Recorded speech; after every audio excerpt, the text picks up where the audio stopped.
Today I'm going to walk you through how to begin painting your design. The first thing you need to do is make sure that everything is labeled. So I have my red section, I have my tint, my shades, and my tone, and all of this background area will be red. Next, you're going to get brushes. So you should have a minimum of 2 brushes. I would aim to have a smaller one and a larger one. You're going to use the brush that corresponds with the size. So if I have a tiny space, I want to use a smaller brush. If I have a larger space, then I can use a larger brush. I'll also need a bit of red paint, a bit of white paint, and a little bit of black paint. My goal today is to do the red section. So to make this easier, the best thing to do is isolate the area that you are going to paint for neatness and so that you don't accidentally paint in the wrong section. So I know I'm painting my red section, so I'm going to take 2 scraps of paper and I'm going to line them up, put a little piece of tape on this edge so it doesn't move on me, and that will make it much easier as I go to do my painting. So again, you can tape at the top and the bottom just to make your life easier. Okay, then when I finish this red section, if these aren't too messy, these scrap papers, then I'll just use it for the next one. Otherwise, I'll throw those away and get more. You also need a cup of water. Notice that my water is not filled to the top. It should be about 3/4 of the way full. I also have some paper towels. I'm going to use these to keep my brushes neat and clean. Neatness matters. The first thing I would do is start by painting only my red areas, but before I begin painting, I want to make sure that I'm erasing those little pencil marks that I have, because those will show through, and that does matter in this assignment. So make sure you take a minute to erase the little R's and remove those from your drawing. Okay. Now that those are removed, I can begin painting.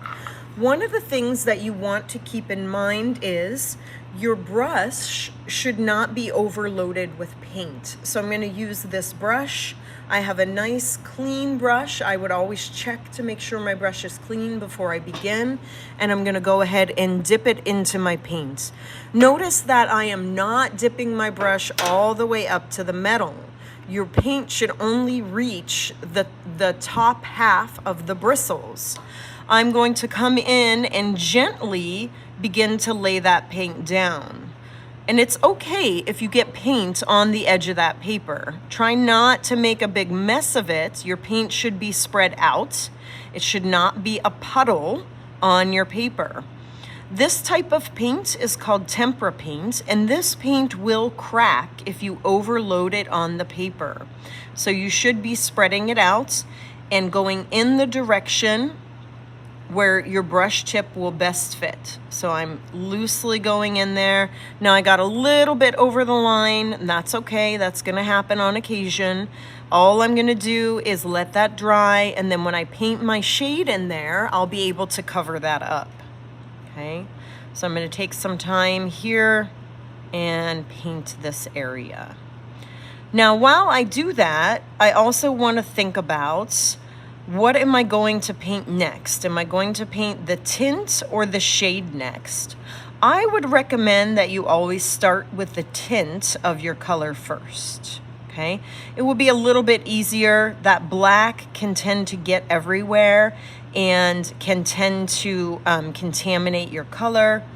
So again, you're taking your time, you're being careful. Notice that I'm using that tip of the brush to go right up against the edges here, and I'm spreading that paint. Okay, I should not see you pushing this paintbrush down the whole way where it touches the metal portion.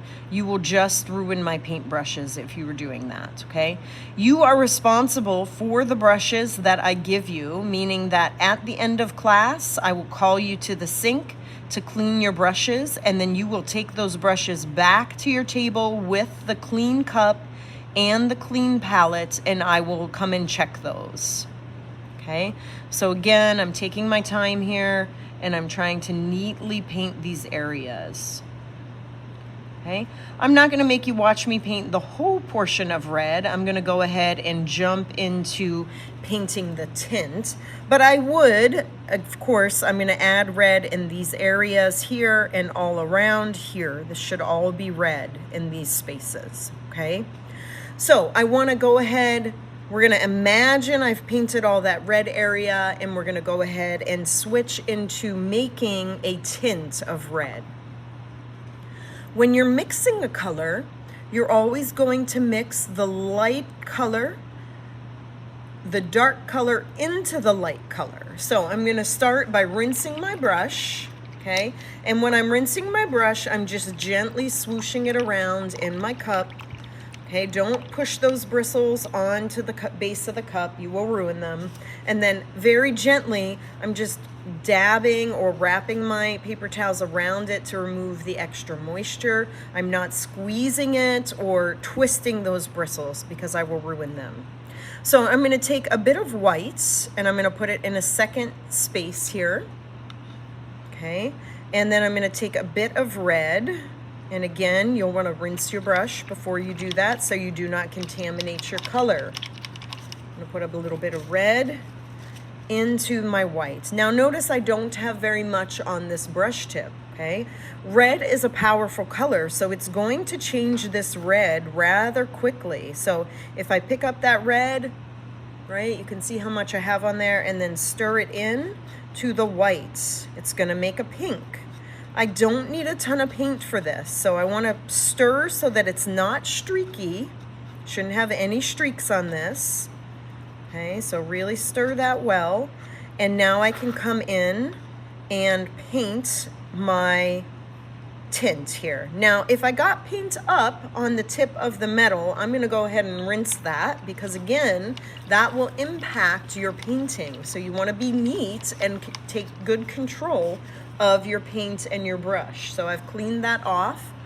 So I have a better clean brush here. And now I'm gonna pick up a little bit of paint on the tip of my brush, and I'm gonna come in and I'm gonna paint this little fella. Notice I forgot to erase the T. So I'm gonna go ahead and do that, trying not to get that paint onto my pencil there. So again, I'm using this small to medium sized brush in order to paint this, and I'm taking my time. I'm spreading that paint out. Notice I follow the line or the edge of my character, of my figure here, in order to spread that out, okay? So good control is a part of your grade in regards to spreading that paint. If you find that you're starting to paint and you see that the paint is not spreading, it just means you need to add more paint to your brush. So I'm gonna pick up a little bit more and go ahead and go over that area. Okay, so again, I'm adding that paint in the tint area, okay? Load my brush and keep going. Now, if this is the only space that you have for a tint, then you will be ready to rinse your brush and move on to the shade or the tone. I recommend that you go with the shade next. So we'll always recommend tint, shade, and then tone last. And the reason why is because you will have already mixed up a tint and a shade on your palette. And so the easiest way to make that tone is to just mix that shade and that tint together. So you don't have to start over with making a new color. You've got both of them. They're just going to be combined. Okay, so notice I'm slowly, carefully adding that paint onto my figure here. This is my tint. Okay, don't stress too much about if you cover up a wee bit of your black line, of course you want to slow down and take your time. But if that gets covered up a little bit, it's okay. It's not a huge deal. We'll go over those lines again at the end. But you do want to take your time. You do want to be slow and methodical with your paint. Okay, so that is my tint. I'm going to rinse my brush and I'm going to move on to my shade. So my shade is the red plus black. Okay, so again, when I'm mixing red plus black, I want to remember black is a stronger color. So I'm going to take a bit of red, put it next to my black here. Whoops, and I just dropped some in my white. Not good. Put a little bit of red in there. I'm gonna rinse my brush, and then I'm gonna go ahead and pick up a tiny bit of black. Notice how little of the black I have picked up on the tip of my brush. Black is very strong, so it's going to change this color quickly. So I'm gonna stir that in. Notice that red is turning a dark red now. All right, so we have like a burgundy color. So again, make sure it's not streaky. If your paint has gone up above the metal, as mine has, you want to rinse that off so you have a nice clean brush to work with. Very important as you are painting. Your messy brush will show. Okay, again, I'm going to erase any spots that I plan to paint. So I'm going to take that S out of there and out of here before I begin painting. So I have my clean brush with just a little bit of paint on there, and I'm ready to go ahead and paint these areas. Okay, so you should be able to see a clear difference. I should be able to see a clear difference in your paint colors.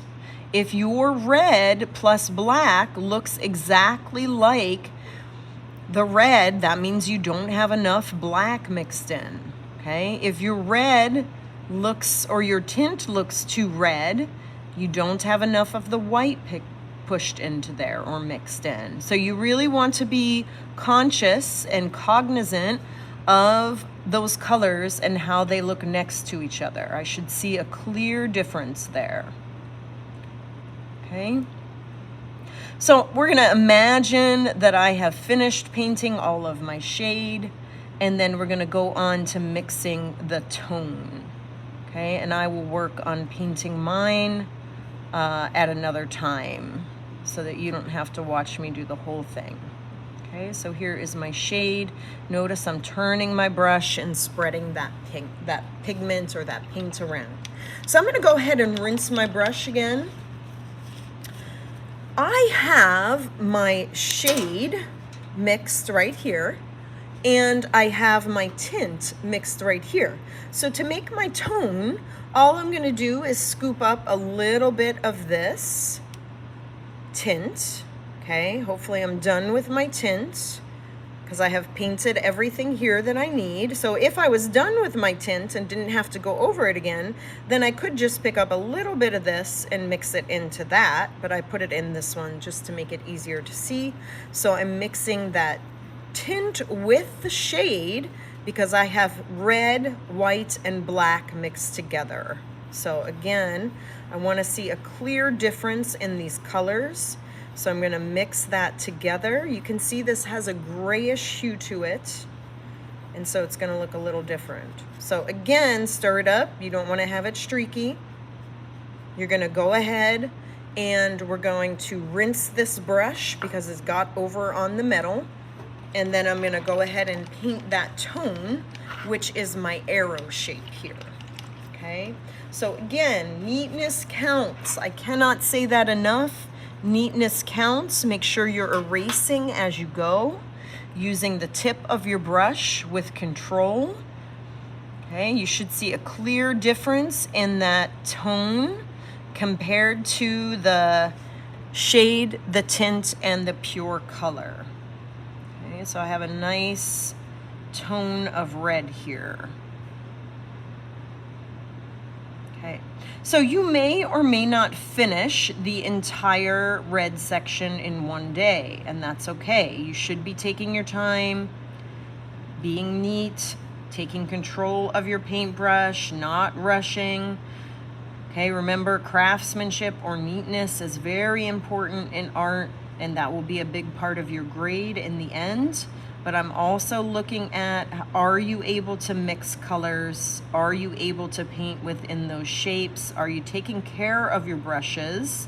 Are you taking care of the palette that I'm lending you? Right? And are you taking care to do a good job on your assignment? Okay, so for now, I'm gonna paint this little arrow, and then I'm gonna go ahead and I'm gonna clean my workspace. My painting will go on the drying rack. So this is really important that you have your name and period on your painting.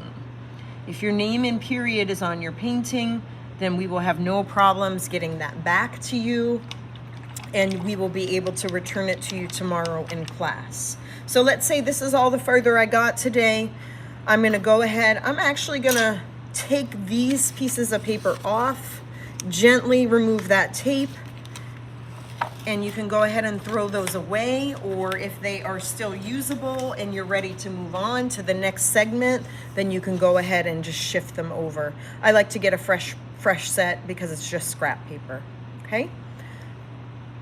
Your brushes, you're gonna take to the sink with your water cup and with your palette, and you are going to rinse all of these clean. I should not see any paint in here.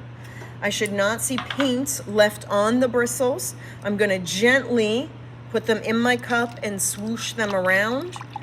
Then I'm going to rinse the cup out, rinse my brushes in some clear water.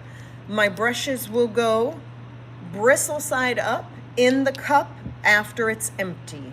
You will bring the cup, the brushes, and your clean palette back to your seat.